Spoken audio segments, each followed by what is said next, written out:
Das paz, irmãos, boa noite. Meus irmãos, nessa noite eu gostaria de falar sobre o poder das palavras. Por que eu quero falar sobre isso nessa noite? Porque eu tenho certeza que você lembra de algum casamento onde eles separaram e você foi perguntar, mas houve traição? Não. Ele te batia? Também não. Deixou faltar alguma coisa em casa? Não. Por que vocês separaram? Porque ele me machucava muito, falava coisas que me feria profundamente. Por isso nós separamos. Muitas famílias você deve conhecer que separaram, pais brigados com filhos, filhos brigados com pai, irmão com irmão, com primos, passam anos e anos sem se falar, por causa de uma palavra que foi dita, uma palavra que foi proferida em um momento de raiva. Quantas amizades já foram acabadas, terminadas por conta das palavras? Quantas sociedades comerciais, empresas, sócios, terminaram a sociedade por conta de palavras que foram faladas, mal colocadas? Quantas igrejas e ministérios dividiram, acabaram por conta de palavras, por conta de discussões? Então, por isso que eu quero falar sobre palavras nessa noite. E o nosso texto base se encontra em Efésios capítulo 4, verso 29, que diz assim: nenhuma palavra torpe saia da boca de vocês, mas apenas a que for útil para edificar os outros, conforme a necessidade, para que concedam graça àqueles que ouvem.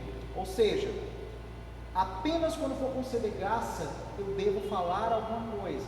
Gente, eu não vou só dar uma crítica aqui, vou só falar alguma coisa.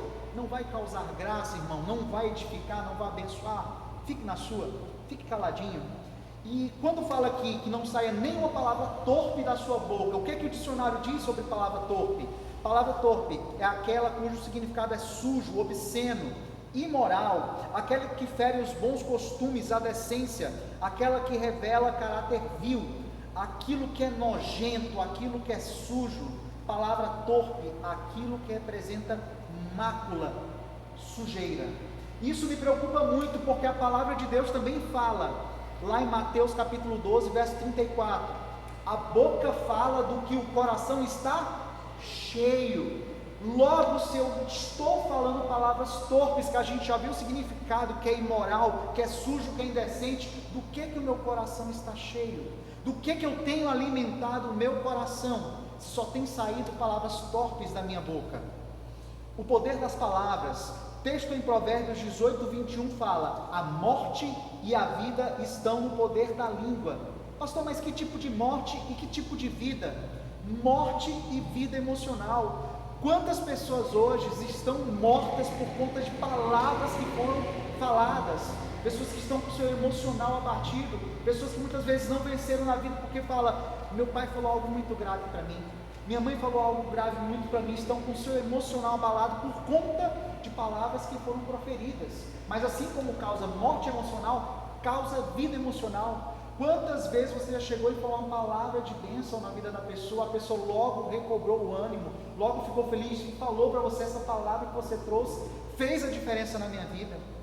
Além da morte emocional, causa a morte e a vida espiritual. Quantas pessoas estão feridas longe da igreja, fora da igreja? Você fala de igreja, a pessoa dá um pulo alto, fala: eu não quero nem saber de igreja, porque a igreja só machuca a gente. Pessoas que muitas vezes na igreja foram machucadas por conta de palavras, mas ao mesmo tempo a palavra também causa vida.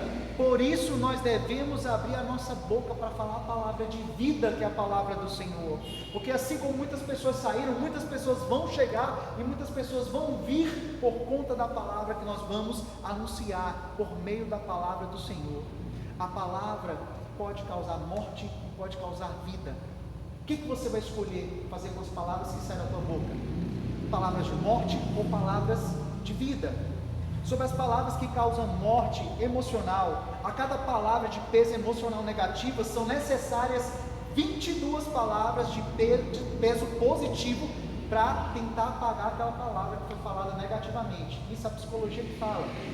Vamos ver mais coisas aqui. Eu tenho certeza que você lembra de palavras que o seu pai ou que sua mãe falou que lhe machucou muito. Você talvez até pensou: nossa, eu queria 1000 vezes que meu pai ou minha mãe tivesse me batido do que tivesse falado aquilo para mim. Para você ver o peso de uma palavra emocional negativa, se eu perguntar para você: lembre de 3 palavras que lhe feriram, você vai lembrar de 3 pessoas que lhe feriu, vai lembrar até o que ela falou, no tom que ela falou. Se eu falar assim, lembre elogios que você teve durante a vida, você vai ter dificuldade de lembrar, porque a palavra de peso emocional negativa, aquilo que destrói, aquilo que leva para baixo, às vezes é muito mais relevante do que uma palavra de vida, uma palavra positiva. E eu pergunto novamente, aquilo que você tem falado, tem gerado vida ou tem gerado morte? Aquilo que você tem falado, tem gerado bênção ou tem gerado maldição? Aquilo que você tem falado, tem motivado a pessoa a ser melhor ou tem feito a pessoa cada vez mais se afundar? Se as palavras têm esse poder de causar morte ou causar vida. E olha só, meu conselho é, quando estiver chateado, entristecido, decepcionado, com raiva, magoado, não é o momento de falar, porque em 5 minutos de raiva, em 5 minutos de decepção, em 5 minutos que você estiver chateado, você vai falar palavras que você vai machucar para sempre a pessoa que você ama. 5 segundinhos só, irmão, nós temos de raiva, nós temos de angústia, nós estamos chateados, aqueles 5 segundos, vai você fazer muitas vezes perder a admiração daquela pessoa para sempre com a palavra que você vai proferir. 5 segundinhos. E o apóstolo Tiago sabia disso, Tiago 1,16, ele já sabia disso, e tanto ele nos avisou: ei, esteja pronto para ouvir, seja tardio para falar e tardio para irar. Pena que a gente faz exatamente o contrário, irmão. Primeiro a gente fica com raiva, depois a gente solta os cachorros, e por último a gente não quer nem ouvir. Não vou nem te ouvir, fulano, você está errado. Depois de ter brigado com a pessoa, se a gente observasse bem isso, irmão, ser tardio no falar, tardio no irar, deixa eu ouvir primeiro, deixa eu ouvir aqui, deixa eu primeiro pensar, irmão, estou chateado agora, a gente conversa depois. Não, vamos resolver agora. Irmão, não estou bem agora, depois a gente conversa. Não fale quando estiver chateado, não fale quando estiver magoado. Em Provérbios 15:4 diz: o falar amável é árvore de vida, mas o falar duro esmaga o espírito. Cuidado com o que você fala para os seus filhos, cuidado com o que você fala com o seu cônjuge. Lembro novamente, Provérbios 15:4, falar amável é árvore de vida, mas o falar duro esmaga o espírito. Em 1 Pedro 3,10 diz: quem quiser amar a vida e viver dias felizes, guarde a sua língua do mal e os seus lábios da falsidade. 2 textos em Provérbios 15: a resposta calma desvia a fúria, mas a palavra ríspida desperta a ira. As palavras do sábio espalham conhecimento e graça, mas o coração dos tolos não é assim. E para finalizar, os discípulos sabiam disso, tanto que eles falaram: Jesus, para onde iremos nós? Se só tu transforma a água em vinho. Não falaram isso. Jesus, para onde iremos nós? Se só tu ressuscita os mortos. Se eu morrer, então tu me ressuscita. Eles não falaram isso. Eles falaram: Jesus, para onde iremos nós? Se só tu tens a palavra de vida. Os discípulos sabiam disso e nos avisaram. E para concluir, eu pergunto para você: você tem usado a sua boca para falar palavras de vida ou para falar palavras de morte? Você tem usado a sua boca para espalhar a palavra de Deus? Você tem usado a sua boca para ser a boca de Deus aqui na terra ou a boca do Satanás para espalhar discórdia? Como que você tem usado a sua boca para abençoar? Quando você abre a sua boca, sai bênção ou sai maldição?